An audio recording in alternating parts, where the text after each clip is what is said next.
Hello friends, myself doctor Y Singh, eye specialist, phaco and refractive surgeon. आज हम आप लोगों को जो भी Sangam super speciality eye hospital में लेटेस्ट इक्विपमेंट्स अवेलेबल हैं, डायग्नोस्टिक इक्विपमेंट्स और इसके अलावा जो भी इंस्ट्रूमेंट्स हैं उनके बारे में मैं थोड़ा सा शॉर्ट में बताऊंगा। ये हमारे वहाँ विजुअल फील्ड है। विजुअल फील्ड हम लोग करते हैं जो ग्लोकोमा के पेशेंट होते हैं या ग्लोकोमा के सस्पेक्ट पेशेंट होते हैं। ग्लोकोमा जिसको कि समलबाई भी कहते हैं, काला मोतिया भी कहते हैं, उसके जांच के लिए इस मशीन का इस्तेमाल होता है। इसका रोल ये होता है कि जैसे ग्लोकोमा में क्या होता है कि धीरे धीरे पेरिफेरी का विज़न धीरे धीरे सिकुड़ने लगता है, साइड से जो हम लोगों को दिखता है वो धीरे धीरे कम होने लगता है और धीरे धीरे वो ट्यूबुलर विज़न डेवलप हो जाता है। तो ये हम लोगों को ये बताता है कि साइड से विज़न कंप्रेस होने शुरू हुए हैं कि नहीं हुए हैं। तो ये बहुत ही इंपॉर्टेंट डायग्नोस्टिक टूल है। यदि हमारा विज़न साइड से कम हो रहा है ग्लोकोमा के किसी पेशेंट में, तो ये बहुत ही अलार्मिंग साइन होता है कि उसका आँख का प्रेशर या ग्लोकोमा को कंट्रोल करना है। इसमें जैसे पूरा इवेलुएट करते हैं, इसमें एक बटन होती है, उसको क्लिक करना होता है तो ये पूरे फील्ड का एक चेकअप कर लेता है। इससे क्लियर हो जाता है कि विजुअल फील्ड नॉर्मल है या एबनॉर्मल है। ड्राई आई जो कि इस समय बहुत ही कॉमन प्रॉब्लम हो गई है, स्पेशली जो कंप्यूटर यूजर्स हैं, जिसको हम लोग कंप्यूटर विजन सिंड्रोम भी बोलते हैं। तो ये ड्राई आई टेस्ट करने के लिए होता है। एक्चुअली आँख में टीयर्स की 3 लेयर्स होती हैं। ये उन सारे लेयर्स को अलग अलग आइडेंटिफाई करता है कि किस लेयर में, टीयर के किस लेयर में प्रॉब्लम है, उसको आइडेंटिफाई करता है। इसके अलावा ये भी बताता है कि टीयर्स जो बनते हैं हमारे आँखों में वो प्रॉपर बन रहे हैं नहीं, जिस ग्लैंड से टीयर्स बनती हैं वो ग्लैंड्स प्रॉपर वर्क कर रहे हैं कि नहीं, उसमें कोई डेफिशिएंसी है कि नहीं, इसको ये इंस्ट्रूमेंट बताता है।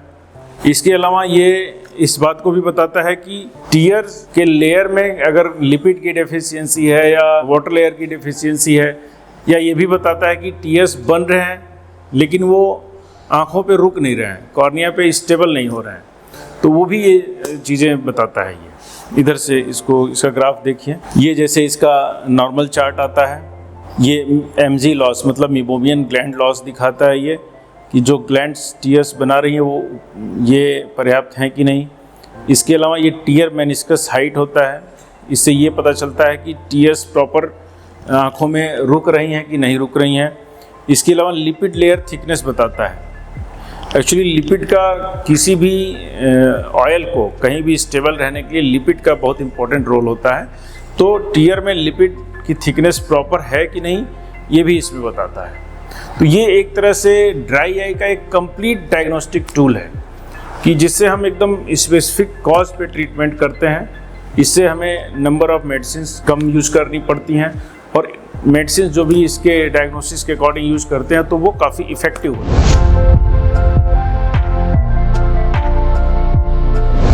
इसको OCT बोलते हैं। इसको सामान्य बोलचाल की भाषा में ये समझा जा सकता है कि जैसे हम लोग CT स्कैन कराते हैं शरीर का, तो ये आँख का एक तरह से CT स्कैन है। ये रेटिना की सारी लेयर्स को, रेटिना की 10 लेयर्स होती हैं, सारी लेयर्स को ये डिफ्रेंशिएट करता है। आजकल डायबिटिक रेटिनोपैथी बहुत ही कॉमन है।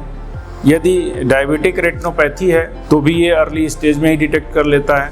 बाकी रेटिना में कोई इडिमा है, कोई हेमरेज है या कोई भी पैथोलॉजी है, तो ये लेटेस्ट अब तक की मशीन है नाइडेक डुओ 2।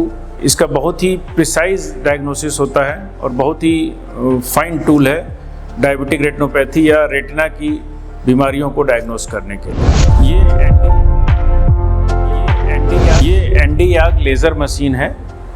इसका इस्तेमाल 2 स्थानों पे होता है, 2 डिसीजेज में होता है। एक तो कभी कभी होता है कि कैटरेक्ट के ऑपरेशन के बाद लेंस पड़ने के बाद लेंस के पीछे थिकनेस आ जाती है, मेम्ब्रेन बन जाता है, जिसको हम लोग अपने मेडिकल लैंग्वेज में पोस्टीरियर कैप्सूल ओपेसिफिकेशन बोलते हैं।